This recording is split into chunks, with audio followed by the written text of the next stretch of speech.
Good afternoon, everybody. Welcome into my craft room for what I hope is going to be a hassle-free Facebook Live this afternoon.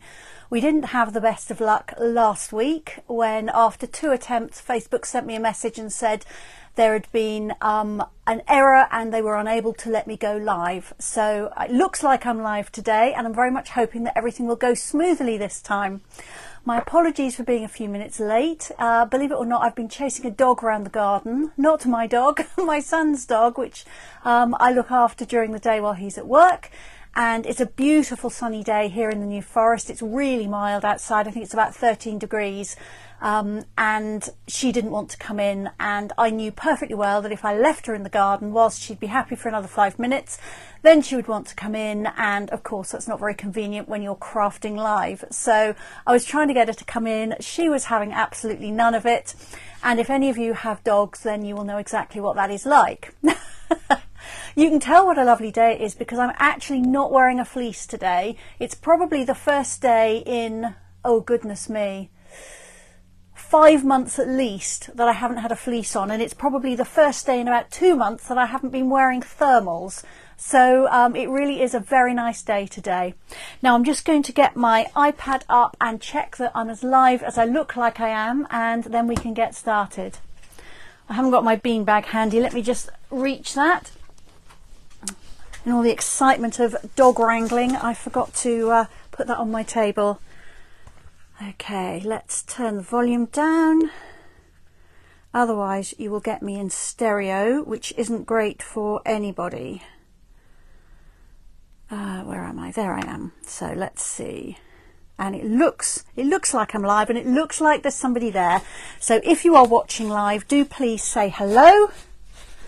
Let me know if the sound is okay. I hope very much that it is. Let me know if the picture is okay.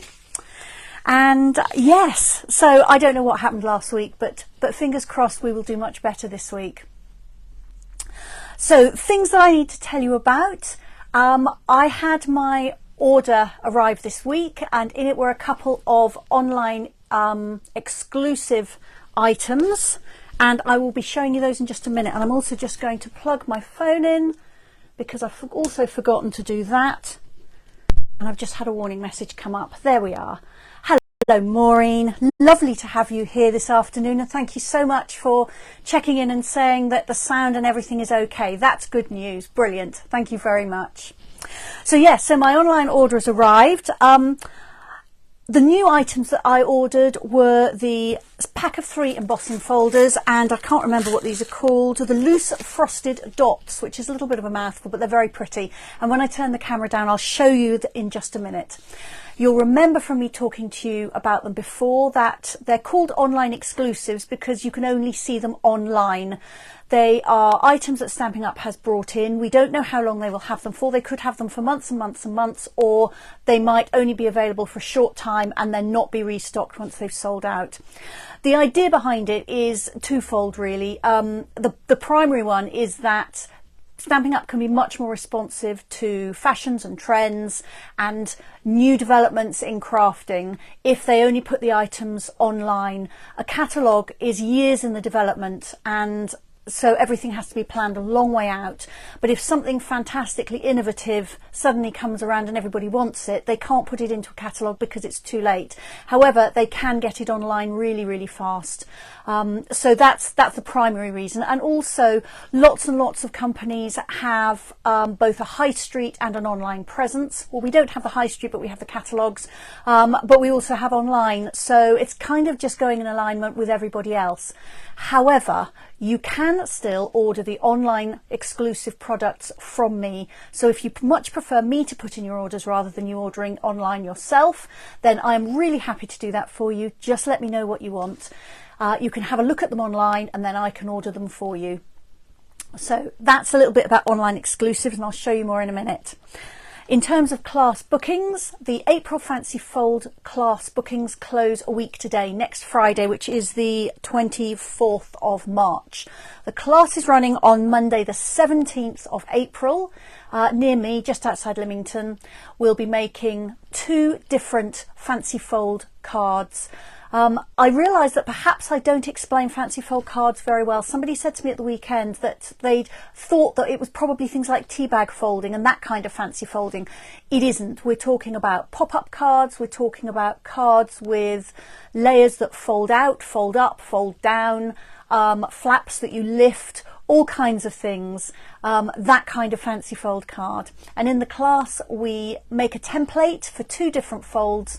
You have written instructions plus all the measurements, so that with the help of those and the template, when you go home you can make more of them, even into the future. Everything's designed so that you can fit it all into a ring binder. And then we also make an actual project for each one, so you have a kind of a very plain template and then a very pretty project. So if you would like to book for that, just let me know by a week today. It's suitable for everybody with some paper crafting experience. You don't need to be an expert, but it's also not suitable for complete beginners because you will be a little bit overwhelmed by the cutting and scoring. But if you're anywhere beyond a complete beginner, then you will be very welcome indeed at the class.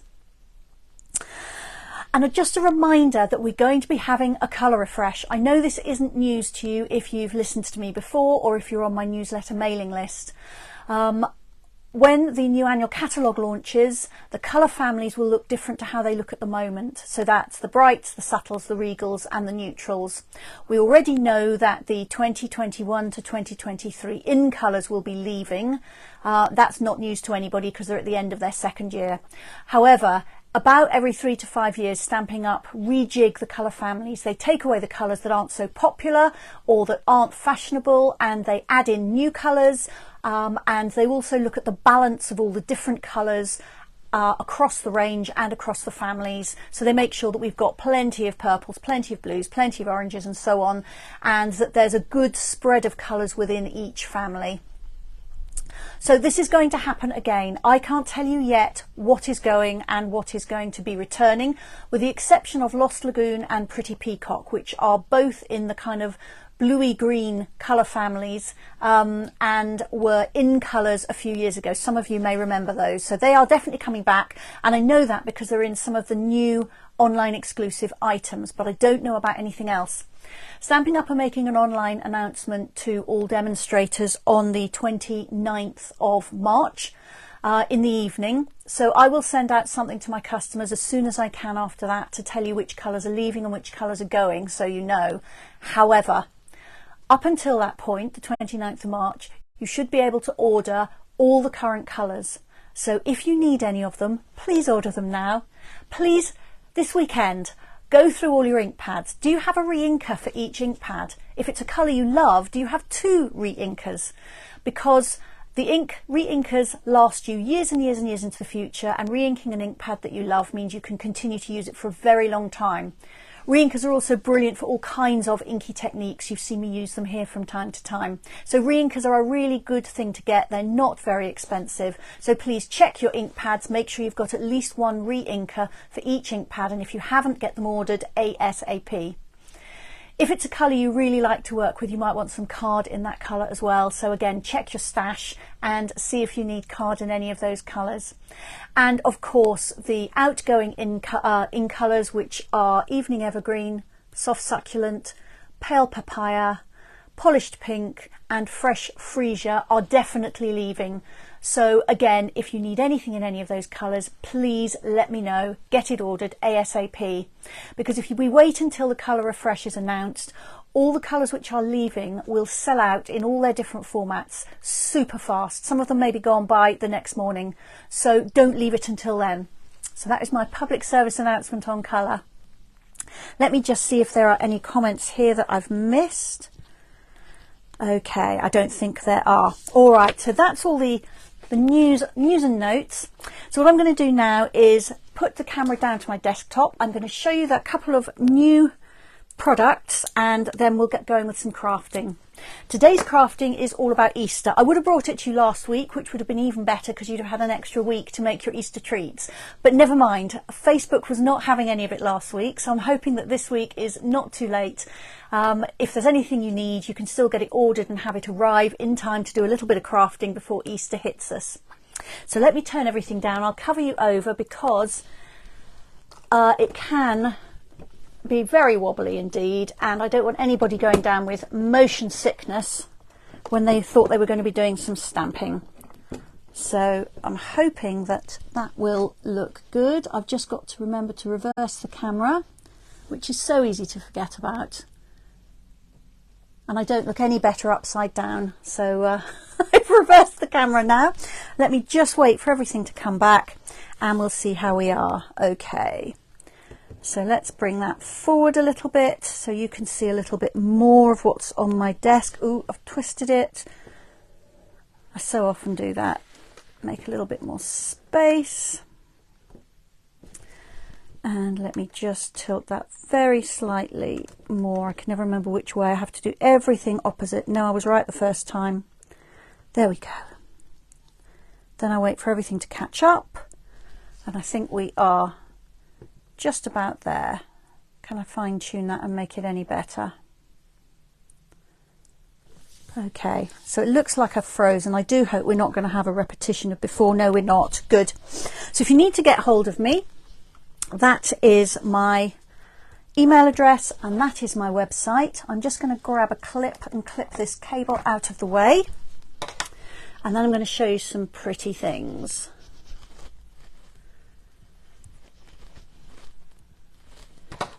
I need to get my husband to look at this. I expect he'll have one look at this trailing cable and come up with an absolutely brilliant idea that is a little bit less jury-rigged than what I do. Okay, so new products then. So you can see these online. So these are the loose frosted dots, and the colours of them are Daffodil Delight, Flirty Flamingo and Pretty Peacock. So that new blue. And I'm trying to take the lid off without throwing them all over my desk. There are, I think, 300 in here. I think it's 300.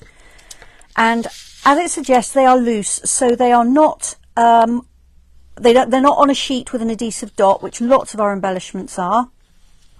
However, they are very, very pretty.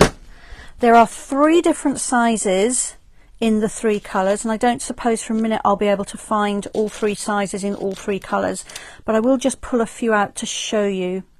They've got a mirrored back on them, which means that they are a little bit shinier than they would otherwise be. Okay, is that 3 sizes of one? No. I can't find the 3rd size. Oh, there we are. That's a tiny, tiny one. So the tiny ones are super tiny. This will hopefully show you. So you've got all 3 colours there. And all 3 sizes. So if I put a pencil there next to them, you'll be able to get an idea of the scale. Try and get that back into shot for you. I think I've just moved it the wrong way again. No, I was right first time.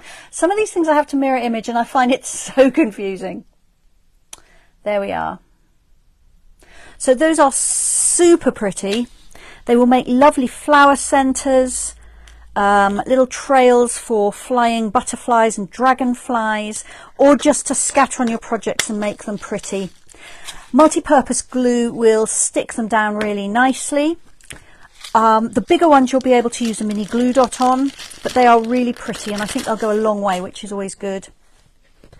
And then the second thing I'm going to show you are the new embossing folders. So this is called the Basics. They're 3D embossing folders and they really are super 3D.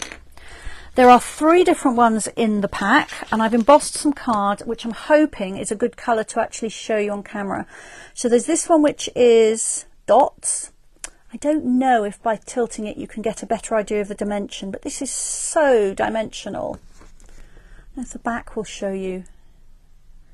I don't know. They're really, really dimensional anyway. And I think all 3 of these folders, they call them Basics, and they really are. They're fantastic for many of your projects. They're not particularly girly, they're not particularly masculine. They're just great all-round embossing folders. So this one has a crosshatch pattern on it. It's already my favourite. So it's a little bit like a very loose Hessian or linen weave. And then the last one, I can't decide if it's starry flowers or flowery stars, but you've got kind of large embossed stars or flowers on a background of more smaller ones. So these are really, really lovely. The 3D embossing folders are always my favourite. You do need the speciality plate to put them through your machine. If you don't have one of those, sometimes you can play around and make it work with your standard plate and some extra layers of card, or shims as we call them. But the speciality plate is ideal, and if you've got one of the new cut and emboss machines, you'll know exactly what I'm talking about. But it's a clear plate that's just a little bit thicker than normal. I'm getting some hearts there, so you're liking those as much as I am. All right, so let's do a little bit of crafting. I have 3 projects for you. 2 of them are really super quick and easy, and the last one is a little bit more made from scratch. So the first 2 quick ones, I'm using some kind of ready to go items, because if you're going to be making Easter treats for, say, your Easter table, you might be wanting to make 6 or 8 or 12, I don't know, quite a lot of them. And so it can be really handy to have some ready-made boxes or bags, so that you don't have to start straight off making things. You can just pretty them up, and that will save you quite a lot of time. So I'm pulling out all sorts of bits and pieces here. So the name of these are the Delicate Details Treat Boxes, and they're in the annual catalogue on page 140. That's the item number if you want to make a note of it. If you are looking in my online shop, you can put an item number in the search box and it will bring it straight up for you. I know some people like to work that way, so that's the information on them. So they come in a pack of 8. And I probably can't get it all under the camera. Might be able, oh, I can actually, I can, good. Like this. They even come with the adhesive on them, which is really super helpful. And you have a beautiful laser cut design. If I just put something dark underneath that. So the front of the box is pre-cut for you. Now you can do all sorts of things with these flowers. It's this way up. You could colour them in, you could stamp a pattern over the top, you could add little gems to the flower centres. There's all kinds of things you can do, and you can also ink them, ink the box, which is what I'm going to do to start with. So I've got polished pink here. My top is pretty much polished pink. It's one of my favourite colours, and I should be very sad to see it go. I also have some card in here, which I'm just going to use for a little bit of masking. So I'm going to use my blending brush and ink to ink this front panel here, but I don't want to kind of get ink on the base. If I get it on the flaps, it's not a disaster because they're going to be hidden, but I'd still rather try and stay away from those if I can. So I'm just going to lay down some card and kind of hold it in place just to help me keep those areas clean. Put a bit there and a bit there. That flap doesn't actually matter that much at the top, but I'll see if I can manage to mask it. And I've got one of the mini brushes because this is quite a small area, and I think that's just going to be a little bit easier to manage. So as always, when I'm using a blending brush, I've got a plain clear block here just to help me blend the ink on the brush. And I just brush my brush from side to side on the ink pad, and then I work round and round, and this just makes sure that I don't have any blobs of ink sitting anywhere on the surface. And then I do always just kind of brush across my paper just to make sure that I haven't got either a blob or that it's too dark. But that looks about right.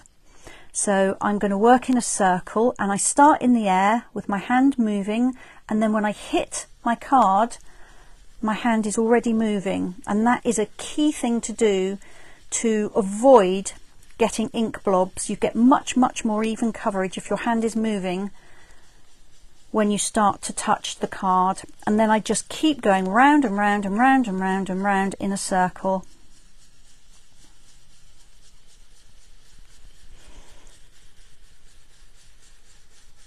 And I'm thinking that I will kind of do a bit of an ombre and kind of paler in the centre and darker at the edges. We'll see if that works. So I started on one long edge, and I'm finishing off in the centre when there's less ink on my brush, so it will be paler.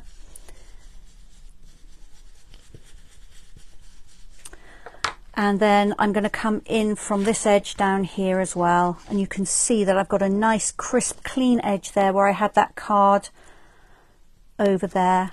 Oops, and I completely missed that I've got a little flower here that was obviously tucked underneath my protective card. So I'll go back to that in just a second. Okay, so again, my hand's moving before I hit the card. And then I just work round and round and round and round in a circle, and I can always come back with a second layer of ink, but you can't take it off once it's down, so it's better to use less ink and reapply it.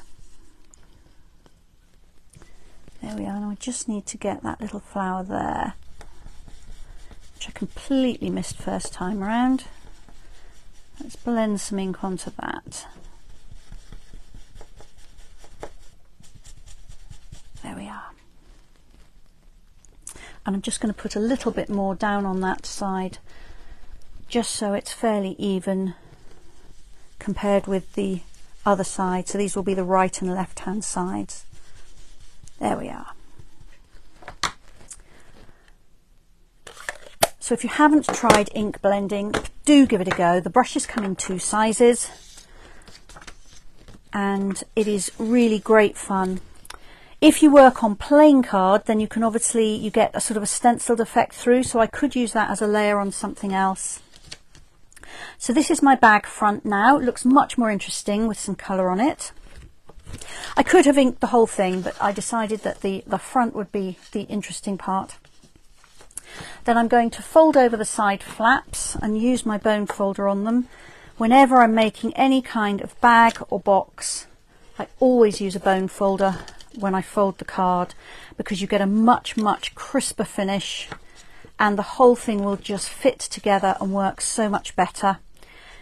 We have these little folds near the end of the side panels as well, which kind of sit in on the top, and the way this is going to go together is like this.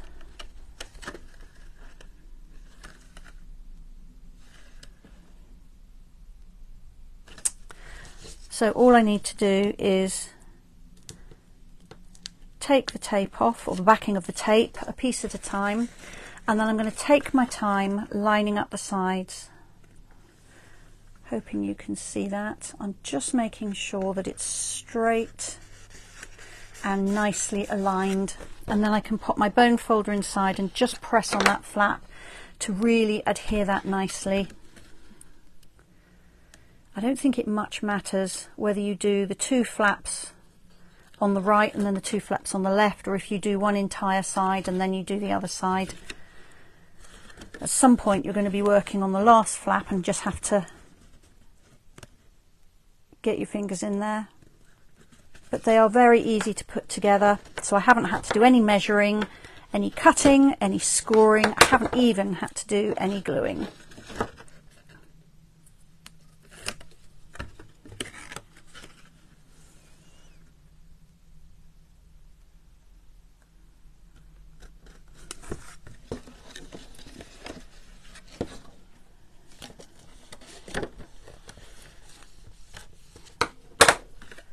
And the last one.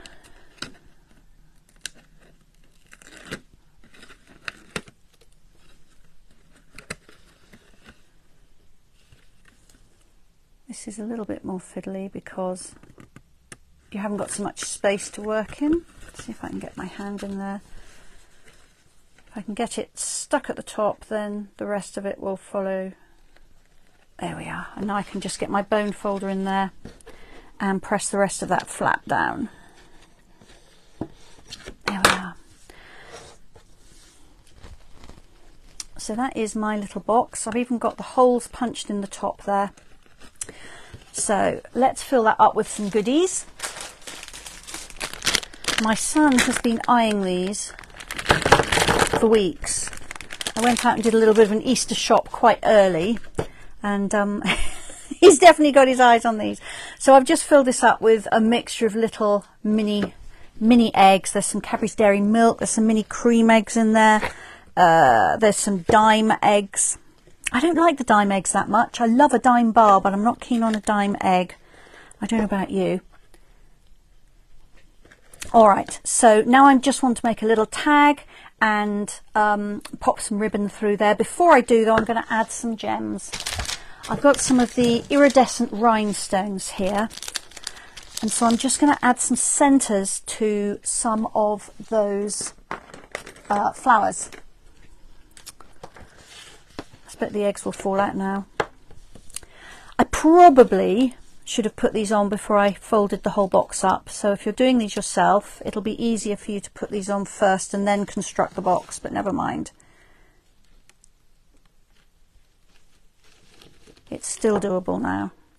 So these are on here in 3 sizes, so I'm using the biggest ones for these larger flowers, and then I'll use some of the medium and some of the smaller ones. I don't think I'm going to put one in every single flower. I'm just going to try and scatter them around a little bit.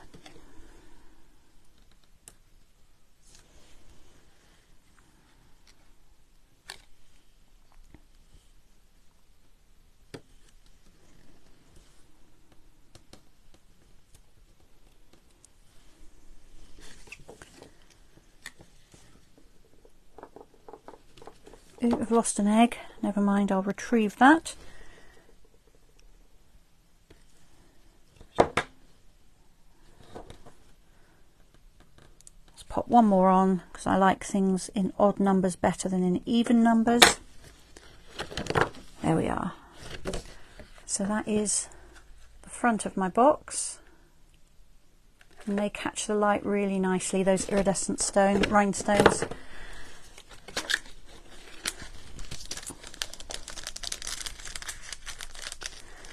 Okay, so for a tag, I've been able to bring out a very elderly punch, which is now available again. So they have brought back 2 of the circle punches. This is the 1 3/4 of an inch punch. There's also the 2-inch punch, and these are back in the online exclusives. Please buy the punches. We've been asking and asking and asking Stampin' Up! To bring back the punches, and so they brought back 2. We said our customers love them, so show some love and please buy the punches. Ooh, I've got some escaped rhinestones there. All right, so I've got a Happy Easter image here. This is from Celebrating You. This is a great stamp set. It's got all kinds of occasions in it. It's got Happy Mother's Day, very apt for this weekend. Happy Father's Day, Happy Birthday, Happy Anniversary, Just for You, lots of love. Wishing you happily ever after. Thank you, congrats. The Happy Easter I mentioned. There's one for a new baby, and then there's a gratitude one, and then a couple of others. The best is yet to come, and you're on my mind and in my heart. I think these are lovely. I don't love congrats. I'd rather have the whole word, but possibly with the exception of that, every single one of these is very usable for me. So that's a really nice set. So I've got the Happy Easter stamp. I'm going to use my polished pink ink to stamp on a bit of white card, and then I'm going to punch it out with my 1 3/4 of an inch circle punch. Turning the punch over and sliding in my card means that I can center that.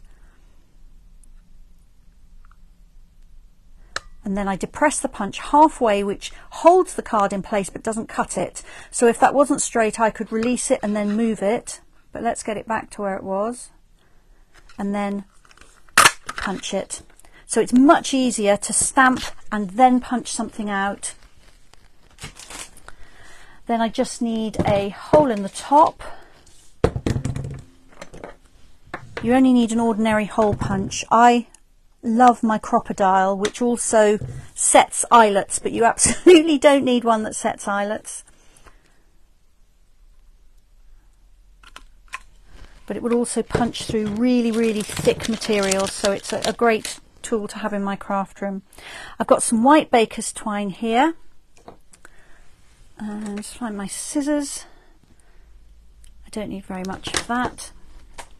And then I'm just going to fold it in half, pop the folded end through the hole I just made in my tag, and then pop the 2 ends through the loop, and that will fix it onto the tag. You probably all know how to do that. I'm thinking I might pop a couple of those little rhinestones on there.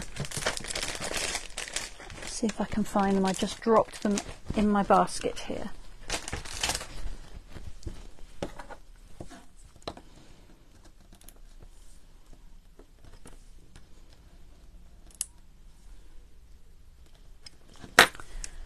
There we go. Then I'm going to tie my tag through here. You can of course write on the back of this.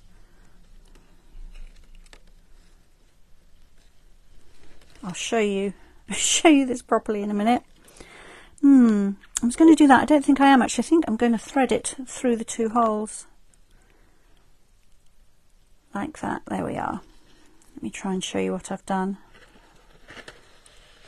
There we are. So I've just threaded one end through each hole, and then if I turn it round I can tie on the back just to stop that tag coming loose. And how long I want it. A little bit longer than that, I think.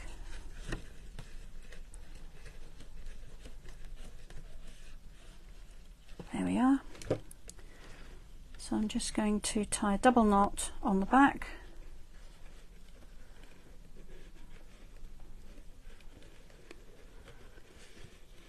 A little bit fiddly because I've got my fingers inside the bag to do that. There we are. And then I'm just going to pull the ends really tight and then snip off the extra. So that's it from the front. And then I've got some polished pink ribbon, which I'm going to thread through one end through one hole on the front and then the corresponding hole in the back. Pull through some of the slack, and then I'm going to put it back through front to back on the other hole at the back, and then from the inside to the outside there. So we can now draw together these 2 ends and keep all those yummy eggs inside. And then let's see if I can tie a bow. Tying a bow live on camera is far harder than just whipping one up in my craft room. I don't know why. There we are. So let's trim those ends off.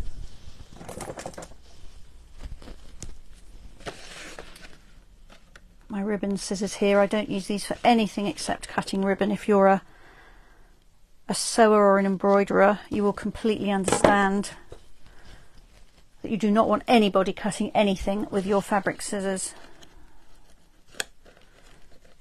There we are. And that is my first little Easter treat pack. So a little bit of inking, a little bit of stamping, and a few sticky gems and a bow is really all that has taken.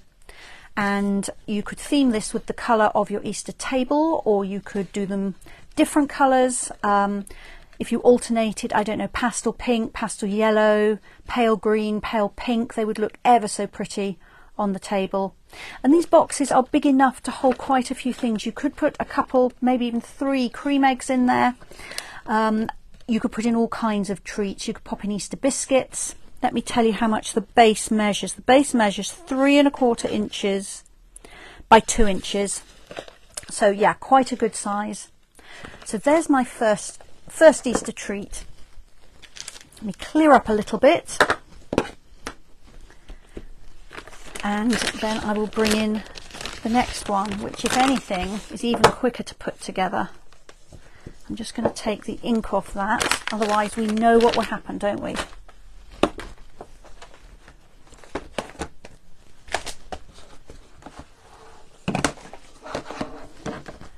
And I'm going to clean off my stamp, because I'm going to use that with a different colour.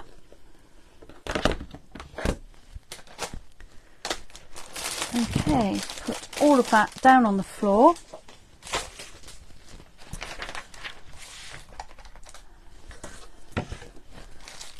All right, so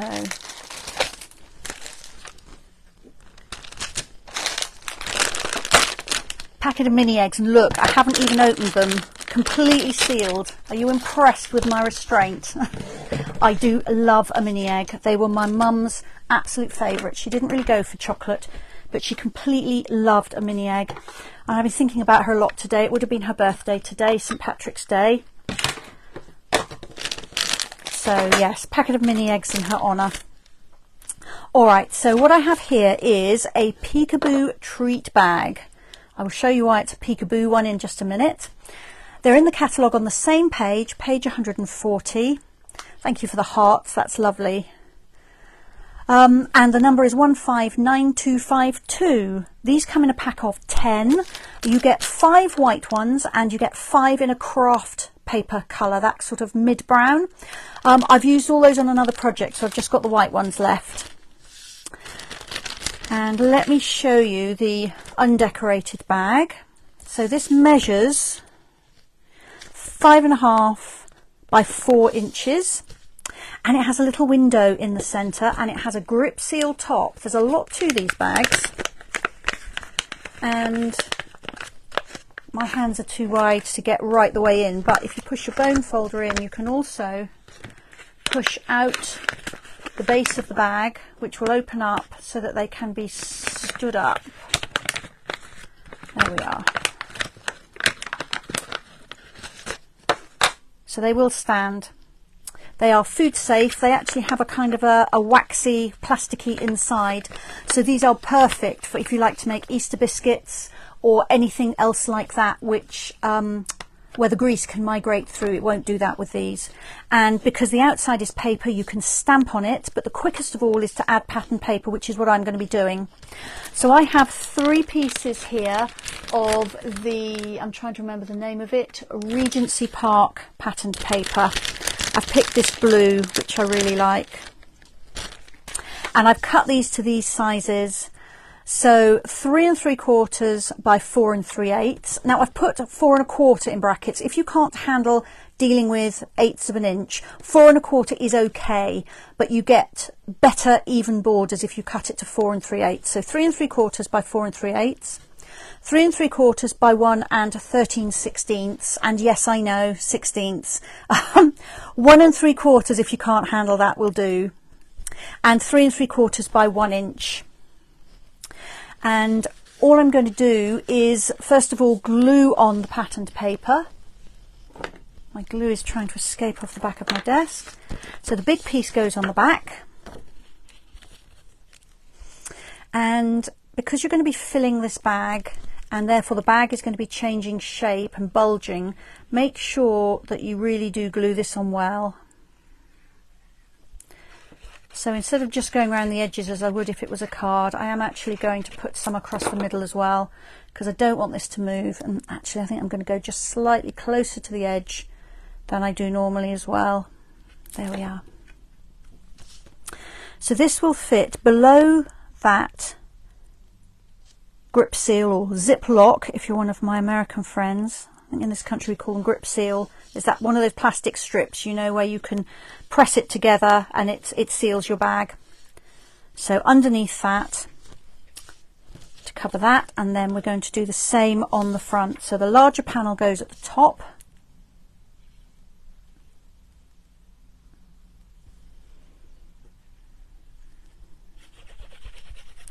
Again, plenty of glue.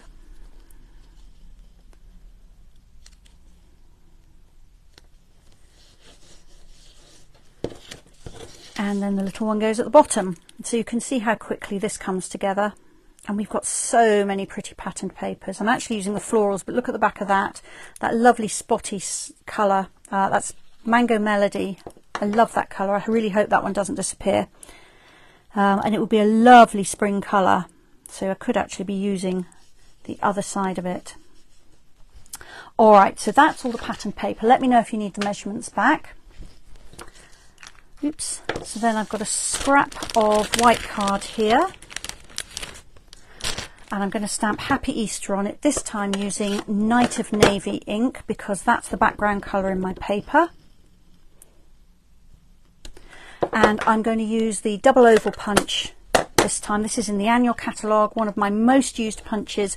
It's so handy because This one will punch out the shape with your words on, and then this one will punch out a contrast to put behind it, and the two work perfectly together and they're all in one punch. So yeah, absolutely brilliant. So same again, I'm going to turn my punch over so I can see the back. I can see that aperture in it, and I'll be able to see my words. Now this won't go all the way down because I've got too much card at the bottom, so I'm just going to trim that off a little bit, just so it sits in the punch all the way down. Right, I'll try and show you. So same again, I get it where I think it looks right. I depress the punch halfway just to make sure everything's straight, and then punch that out. And then I'm going to use the other section of the punch to make a scalloped oval in Night of Navy card. So we've got all the coordination going on here.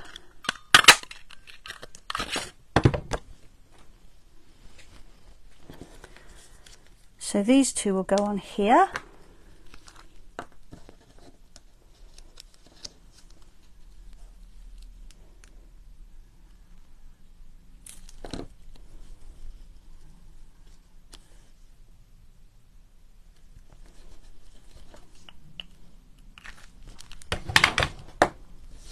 And I'm going to pop that up there on some foam pads, some dimensionals,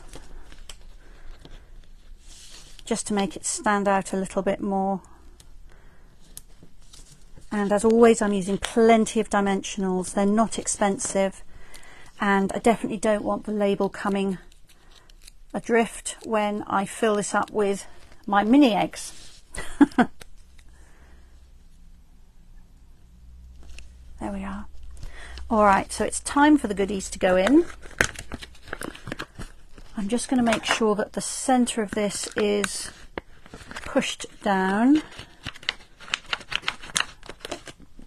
so I can get as many in as possible.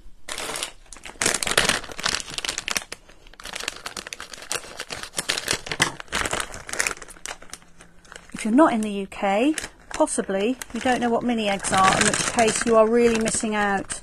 They're made by Cadbury's, who make fabulous chocolate. They are little sugar coated eggs. Oh, do you know there's a reject one in there that's all got broken? I might have to take that one out and enjoy it later. I was hoping I could do this without touching them all, but that's not going to happen. There we go. That's definitely a crafter's privilege one. Right, let's pop those back in. I did wash my hands before I started, so hopefully that's all okay. And these little eggs are in lovely pastel colours, so if you're not familiar with them, look at those. They've got a sugar coating on the outside and chocolate on the inside, and they come in these pretty spring colours with little speckles.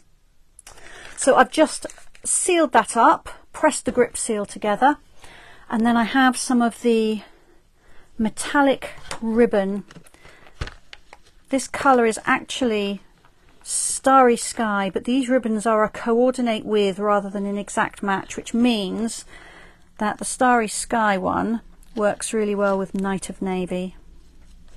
And I'm just going to tie this around, trying to get it tight. There are a couple of little notches in the side of the bag which I didn't show you before I put the ribbon in them. Let's see if I can show you there on my hand. I don't know if you can see or not, but the ribbon just fits really nicely into those little notches, making it much easier to tie round. And a narrow ribbon in particular works really well. Let's just neaten those ends. And there we go. That is my second Easter treat. And again, they stand up, so they would be beautiful on your Easter table. All right, quickly have a bit of a clear up. And I did promise you a made from scratch thing. Now, I haven't left myself much time. I might overrun a little bit, but I do want to show you this because it's not difficult. And if you don't want to use ready-made, then it's nice to be able to make something just from a sheet of card.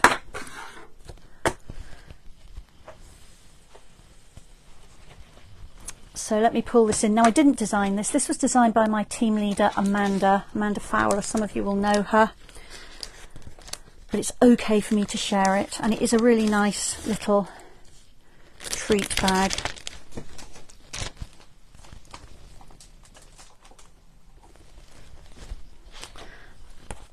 So that's the measurements, which I will read out in just a moment.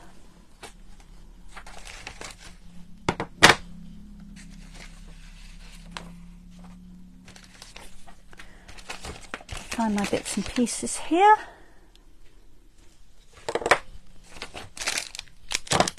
And some chocolate goodies, of course.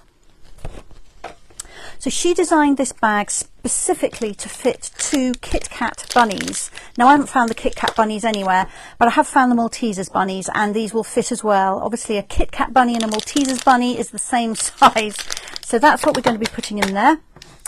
I'm going to start off with a piece of card which is 7 inches by 11.5 inches. I've got crumb cake card, and I'm going to be scoring it. So I'll give you the measurements before I actually do it.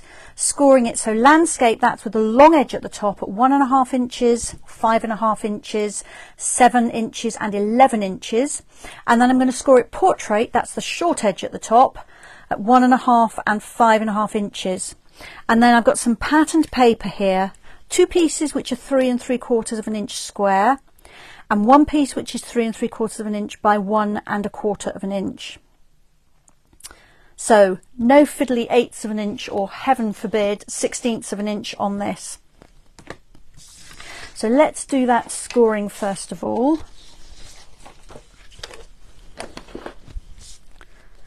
And can I reach my scoreboard? Let's see.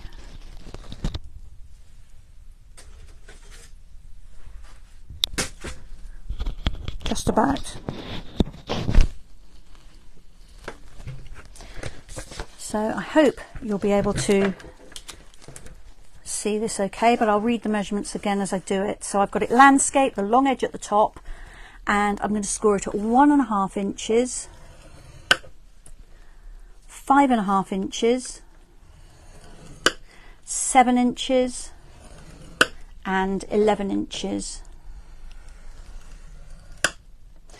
And then I'm going to turn it around and score it at 1.5 inches and 5.5 inches, which is the same as 1.5 inches from each end, if that works better for you. So that's my scoring done. And then I need to do a little bit of trimming. Now, I did make a template to show you what I'll be trimming because I think it's easier to see.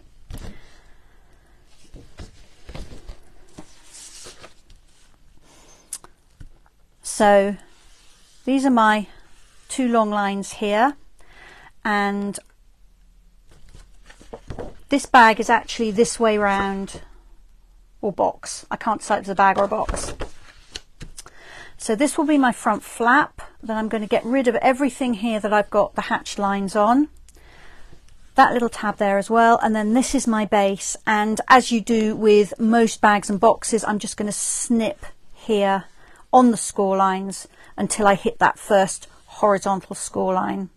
And then this will be the front and this will be the back. And that's my front flap. So I'll leave that there just for a moment in case you want to copy it or take any measurements down. And then I'm going to start my snipping. I'll take that away so you can see what I'm doing. If you need it back, let me know. Hi Antriana, you probably typed that ages ago. I've only just seen it. Nice to have you here.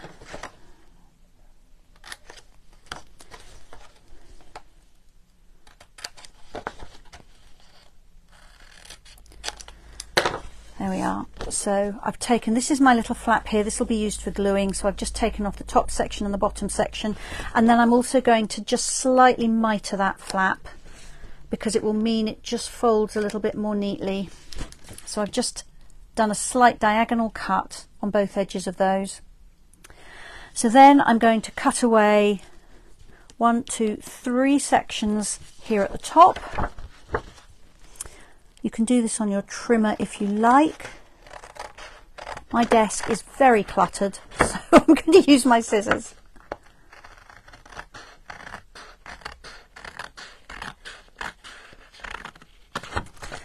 And it's easy to work out what you have to take off because the score lines are marking the sections for you.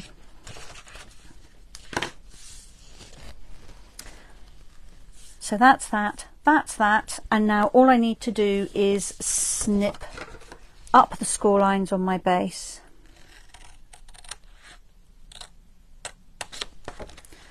And when I've snipped here, I am going to mitre the small tabs on the base. So all these sections here are the base, and I've got a big one, a small one, a big one, a small one.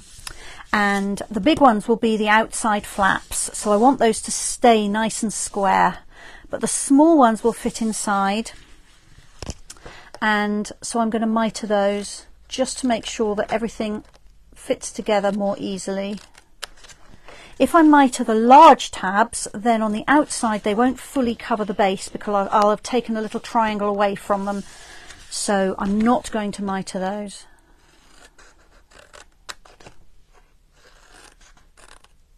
There we are. So this is my finished box piece. I'm now going to fold it on all the score lines, and of course use my bone folder to make sure that those folds are really crisp. And if you're having problems with boxes or bags going together, ask yourself if you're using your bone folder. It's a really key piece of equipment if you're paper crafting. It'll last you for decades and will make a massive difference to the quality of your crafting.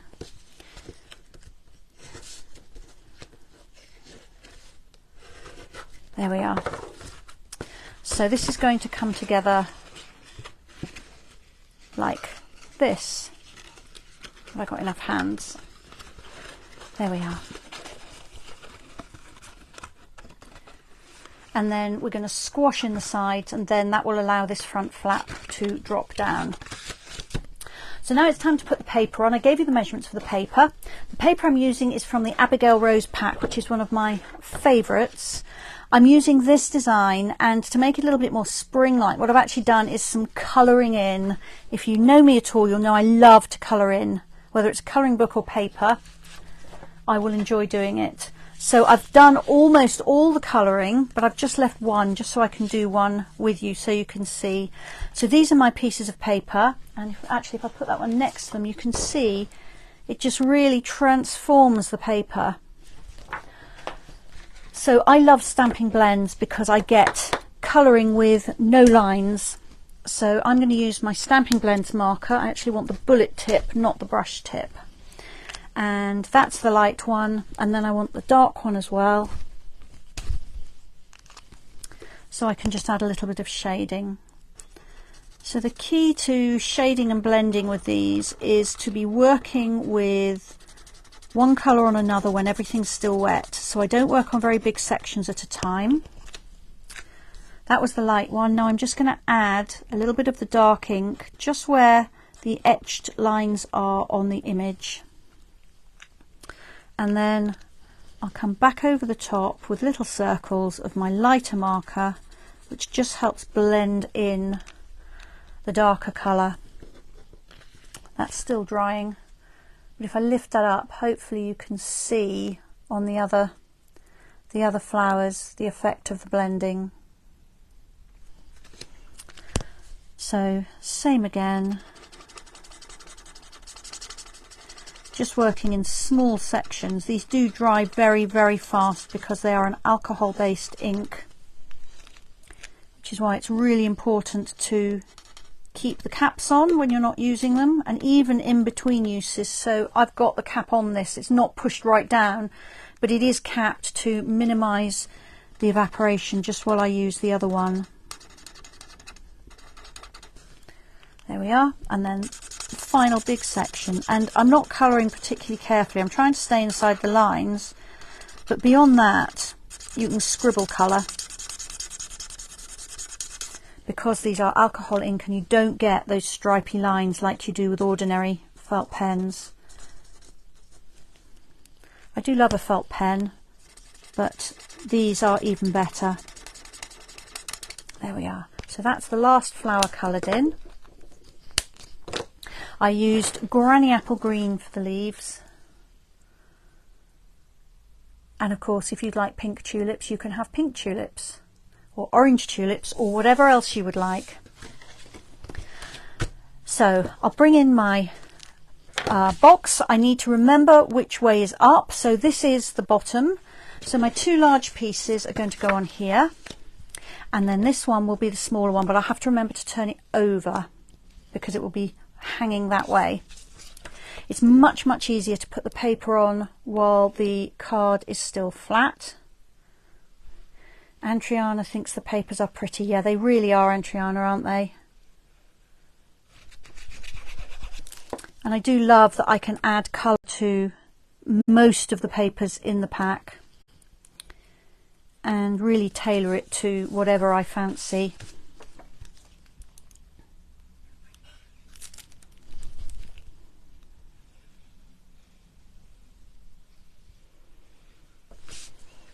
Now I haven't put paper on the sides of this. You absolutely could if you wanted. I'm just going to turn that over because then my brain won't be telling me my paper's upside down by laying it flat. When you look inside the box, I don't know if there's probably not enough light in there for you to see, but there is a really neat finish on there. I think everything froze there for a minute. Hopefully we're all right. Looks like we still are.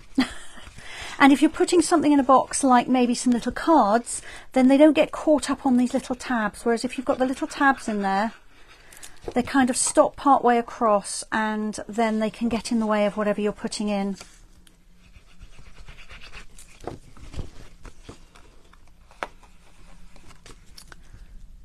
So I put the big tab down, then I glued the two small tabs and folded them over.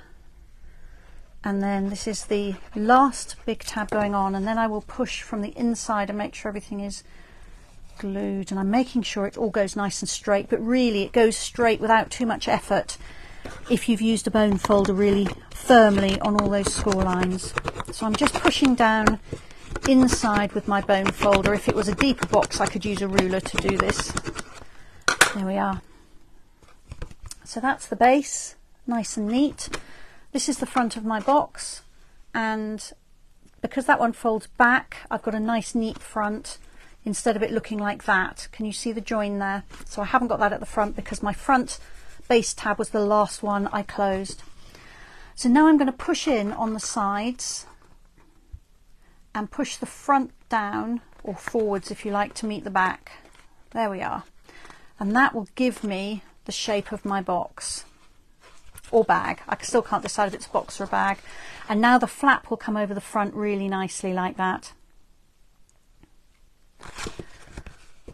Okay, so I'm going to make a little Happy Easter tab on there. Can't find my piece of card for that. I'm sure I had a spare bit left from something else. Let's see if I can find it. Yes.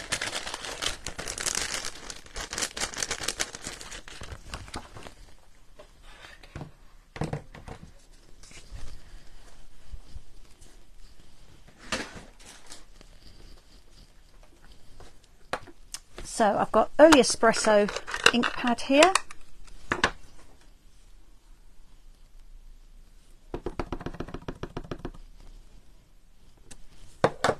Ooh, that's not very good. It's got a bit of a wobble. Let's do another one. I lifted it up a little bit erratically there. I'm going to bring back the double oval punch, and I'm sure, yeah, I will need to trim a bit off the bottom of this.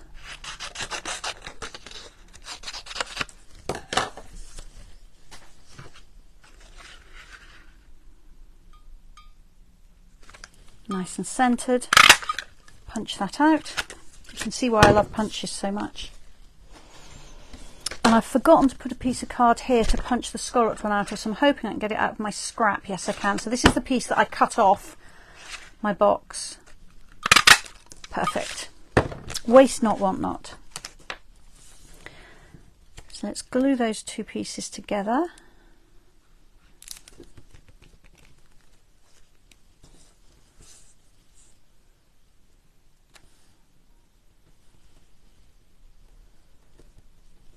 Like that, and then I'm going to put that on after I've got the ribbon in place, and I can't put the ribbon on till I've filled it up with the box. So I'm going to have to fold the little flaps on these packets to get them in easily, but that's okay. So two little bunnies in there. Fold the flap down, and then I've got some of this lovely Hessian ribbon. I can't remember the exact name of this, but this too is in the Abigail Rose suite, so it is really beautiful ribbon. It's very soft, it's beautiful, you can stamp on it with Stays On ink. That looks good too, and my plan is to put a bow down the bottom. So this is keeping the box closed. You could, of course, glue the flap shut if you wanted to. I'm hoping this will be enough just to keep it shut. Trying to sort out my bow. There we are.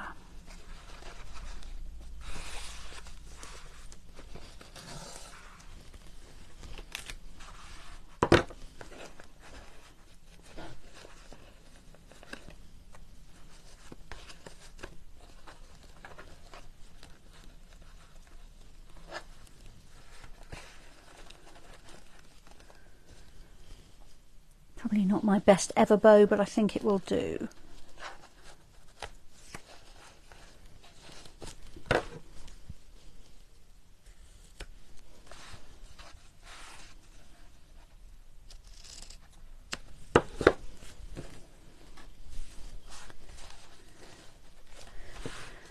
And then again, I'm going to pop some dimensionals on the back of this.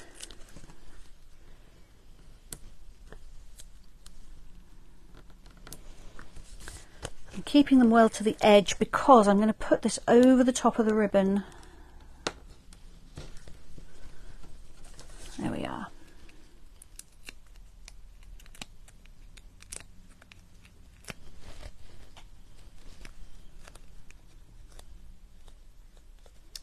A glue smudge on that label.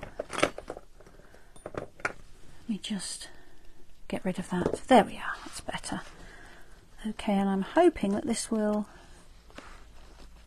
stay put on there and doesn't want to pop off too much. If it does, I'll help it with a couple of glue dots, but no, I think we're there. So there we are. That is my final little Easter treat package. So let me put them all there for you. We started off with the, I can't even remember what these are called, let me look that up. The Delicate Details treat bag. Then we did a Peekaboo treat bag. And then finally we did the made from scratch treat bag, which actually didn't take that long either. So they all hold a nice little helping of Easter treats. Hard for me to know which is my favourite. I do love this, particularly with that coloured in paper, but the contents of that one I think are probably my favourite. How long do you reckon these are all going to last in my house?